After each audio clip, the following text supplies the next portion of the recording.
Everyone, I'm Julia Connor and I'm calling from Boston. And I'm Lydia Becker, calling from Rochester, New York. Anna Maberry from Walla Walla, Washington. Sarah Douglas in Saranac Lake, New York.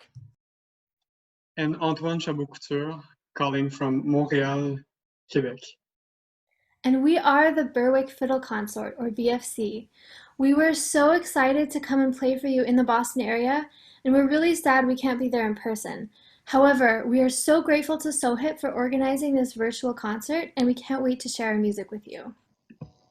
So a little bit about our group. BFC started in the summer of 2018 at the Berwick Academy in Eugene, Oregon. This is a workshop for Baroque instruments that's part of the Oregon Bach Festival. We were all violin students at this early music workshop, and we quickly discovered our shared interest in fiddle music. The next year, when we did our first concert in Boston, Antoine joined us to play lute. So on our one day off at Berwick Academy, we all decided to go see the ocean, which was about an hour away. I was driving my minivan, and it unfortunately broke down. Because we were one car short, several of us had to stay behind. These solidary people are the same ones that you see right now. So this is how our group was started. At Berwick, we used to get together in the lounge after dinner and teach each other tunes until we were too tired to play anymore. Because we are all using Baroque violins and bows, it gradually dawned on us that Baroque violin technique and fiddle technique share a lot in common. Of course, there are a lot of different Baroque styles and a lot of fiddle traditions, but we can make a few generalizations. For example, both folk and Baroque use vibrato as an ornament rather than as an integral part or component of the tone. Instead, both styles focus heavily on nuances in bowing rather than continuous vibrato. Also, both Baroque music and fiddle music have a strong rhythmic element or internal drive because they share a strong connection to dance. And unlike most fiddle tunes, most of the Baroque music was not written specifically to be danced to, but a large portion of it, suite music, for instance, was written using formal aspects of dance music, such as the meter, accents, and rhythm of the dance it was based upon. Both have an aspect of strong and weak bow strokes, although in Baroque music, the strong strokes are usually on strong beats, whereas in bluegrass, for example, strong bows are often on off beats. And then another example is Cape Breton music, where the strong up bow is paramount to achieving this style. Neither fiddle music nor Baroque music usually goes higher than third position. Of course, there are exceptions. I'm thinking the music of Locatelli and other Baroque composers. But this does not stop either style from being really virtuosic. It's not just playing in the nosebleed zone of the instrument that makes you a virtuoso. And of course, improvisation and ornamentation is an integral part of both fiddle and Baroque styles, as well as the fact that members of a group are sort of co-collaborators to create something new. You're not just playing what's written on the page like in the classical tradition, but good fiddlers would often make their own versions of a tune, just like Baroque violinists would make their own ornaments for whatever piece they were going to play. And instead of having one leader or conductor like there is in a modern orchestra, all the members of the groups, which are usually smaller, are sort of working together to make their own thing. Of course, sometimes there are conductors in Baroque orchestras, but it's better when there aren't. And it's better when everyone can just work together and have an equal responsibility. So what do we do with all of this? Well, after the 2 weeks of Berwick Academy were over, we decided that this was just too much fun. We liked the music and we liked each other so much, we just had to continue playing together, even though we all live in different cities. So to achieve this, last summer we were able to organize a concert at the Boston Early Music Festival Fringe. And for that concert, we had created our own arrangements of fiddle tunes from the 17th and 18th centuries. And we performed them on the kinds of instruments that were in use at the time, so Baroque violins and Renaissance lute. And that is what we have also done for this concert. This concert is a bit different because we're going to be having individual sets as well as sets where we all play together due to the difficulties of recording in different places and making videos. But it's the same idea. We're playing historical fiddle tunes on historical instruments, and we'll tell you a bit about each set before we perform it. If you enjoy this music as much as we do, please find us on social media. We have Facebook and Instagram. You can find us at Berwick Fiddle Consorts. And we also have a website, berwickfiddleconcert.com. If you would like to be on our mailing list, there's a sign up on our website. And you can also find us on Patreon. The information is included in the description below. So let's get to the music. The first set we're going to play is a set of 3 Irish hornpipes from County Clare: Della Hunty, The Home Ruler, and Kitty's Wedding. So County Clare music has a very distinctive style.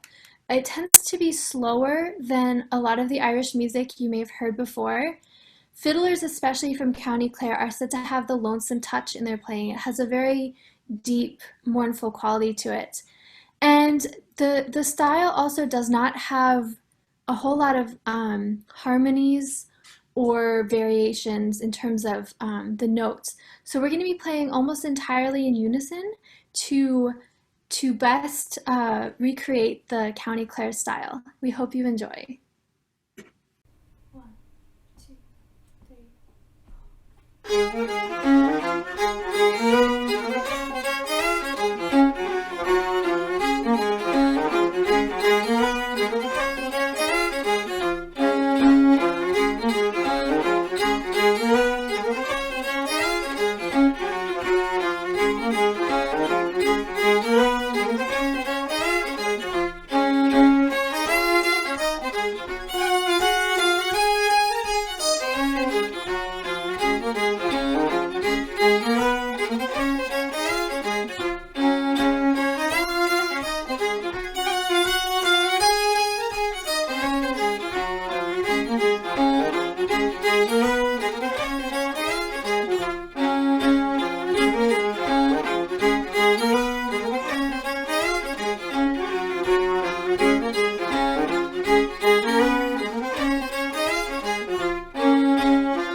everyone.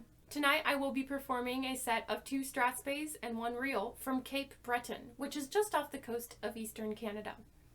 The Cape Breton fiddling style is deeply rooted in the older Scottish fiddling tradition, and the reason for this is that at the end of the 18th century, the Scottish Highland clearances forced the eviction of nearly all the inhabitants of the Scottish Highlands in order to make room for sheep pastoralism. As a result, approximately 30,000 Scots moved to Cape Breton and also brought their musical tradition with them. Tonight I will be performing Lord Alexander Gordon's strathspey, Mabou coal mines, and Miss Robertson's reel. A huge shout out and thank you to David Greenberg, who taught me these tunes and worked with Sarah and me on them. So thank you so much. A little bit about my instrument. It is a newer instrument built in 2008 by Jay Haida in California, and it's on loan to me from the Eastman School of Music. I hope you enjoy.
Hi everyone, I'm going to play for you 3 Scottish lute pieces written for my instrument, the Renaissance lute.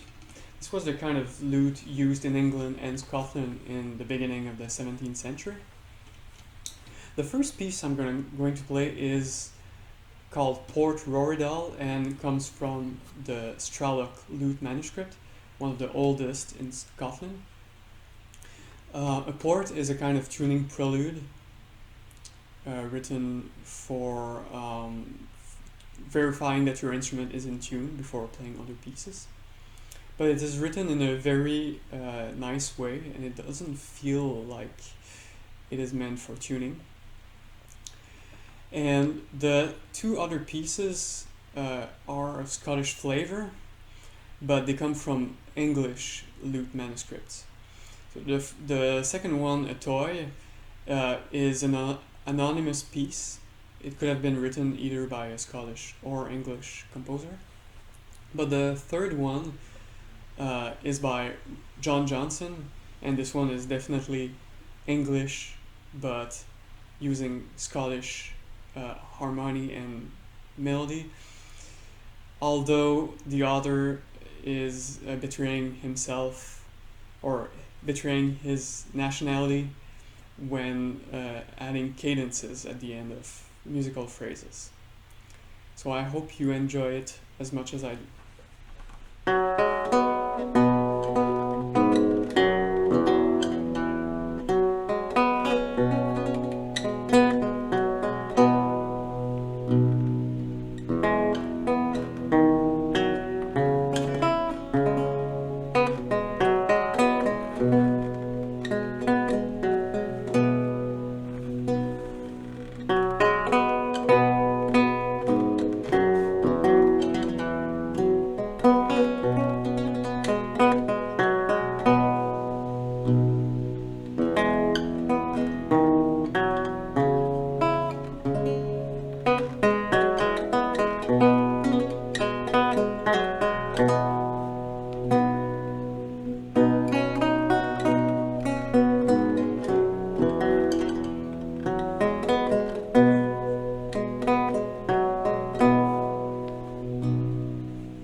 Hi, I'm Sarah, and I'm also going to be playing a Cape Breton set with 2 strathspeys and 2 reels. However, my set is going to be in high bass tuning, which means that instead of being tuned G, D, A, E like normal, I have my violin tuned to A, E, A, E. So basically the 2 bottom strings of the violin are tuned up a whole step higher, hence the name high bass tuning. And this is really fun to play in because now just basically you have your whole violin in the same key, so you can get a lot of nice resonance and big sound out of the instrument. A big thank you to David Greenberg from Lydia and I for helping us with these sets. It was really great to work with you. About my violin, this is really a violin from the 18th century. It says 1722 inside. And it's made in France, and it has these things on the back, which I don't know what they are. They look like wax, but they're hard, not soft like wax.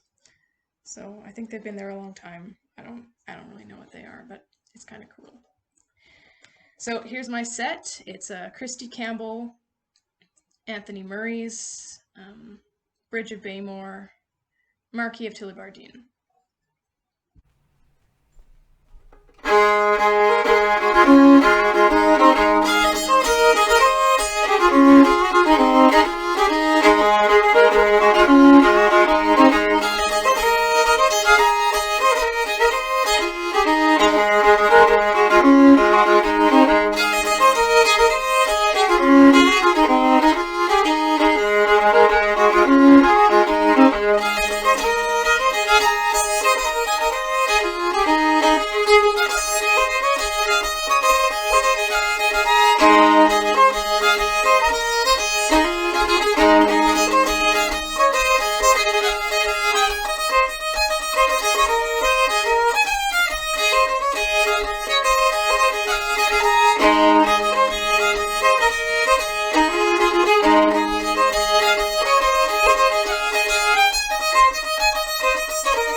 Hi everyone, my name is Julia.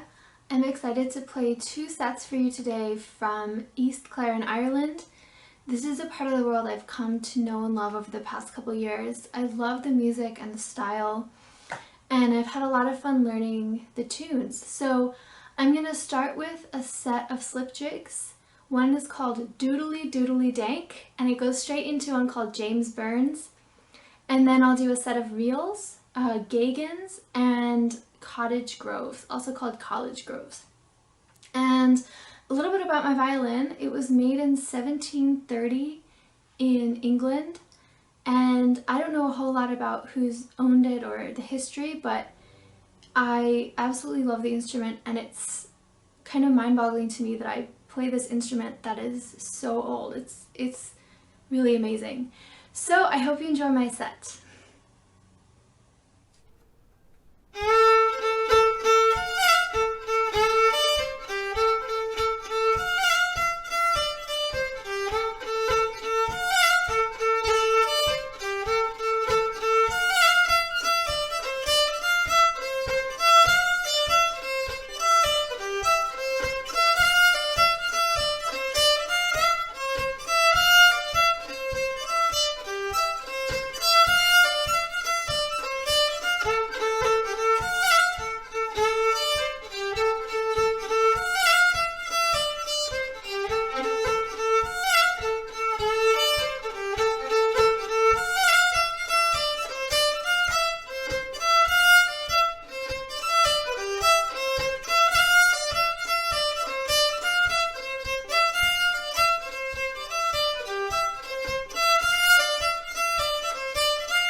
Jessie Burgess and I are going to play a few tunes that we learned at Alistair Fraser's Sierra Fiddle Camp a few years ago. So we're going to begin this set. No, that's not quite good.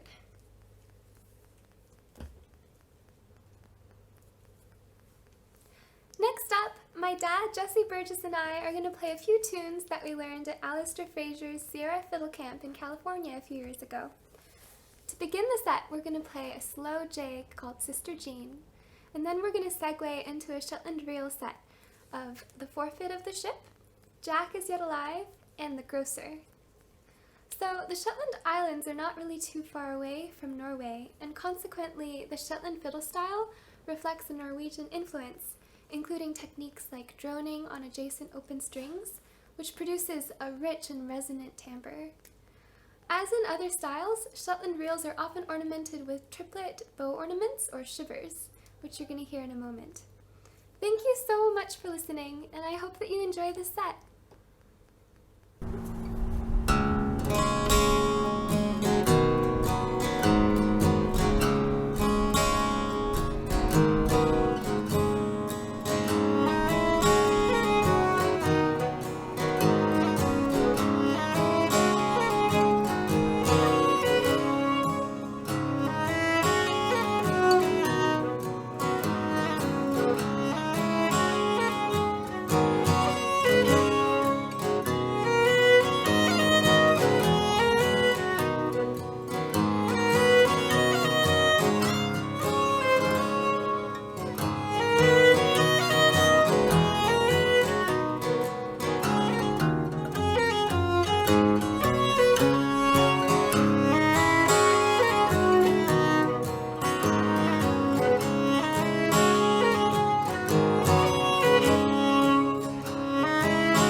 last set of the concert. This is the big set with all 5 of us playing together.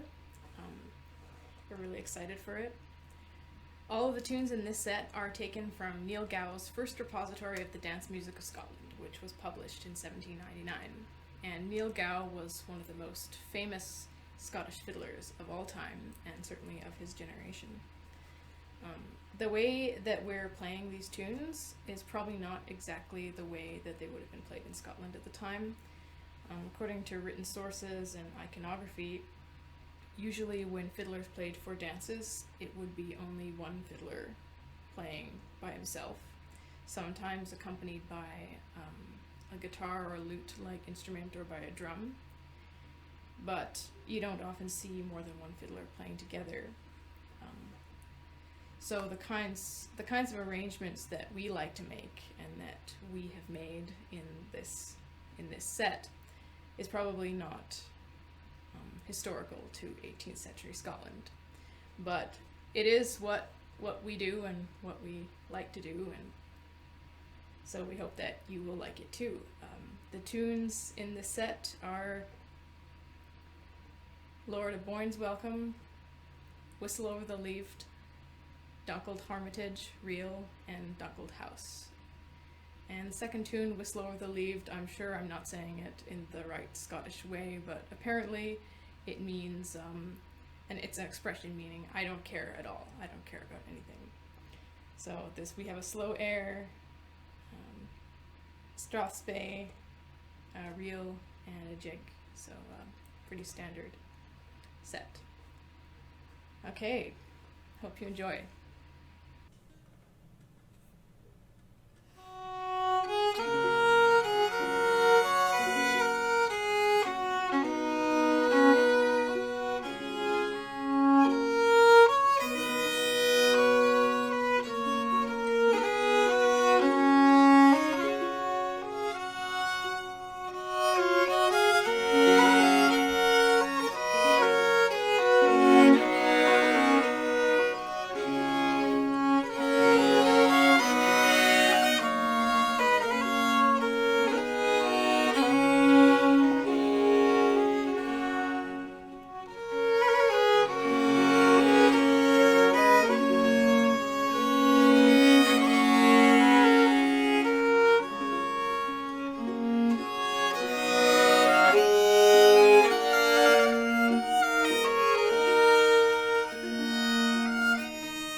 Thanks so much for tuning in. We hope you enjoyed it. You can find us on social media, so Facebook and Instagram, on Patreon, and then you can also check us out on our website, berwickfiddleconsort.com. Thanks again. We hope to see you again soon. Bye. Bye.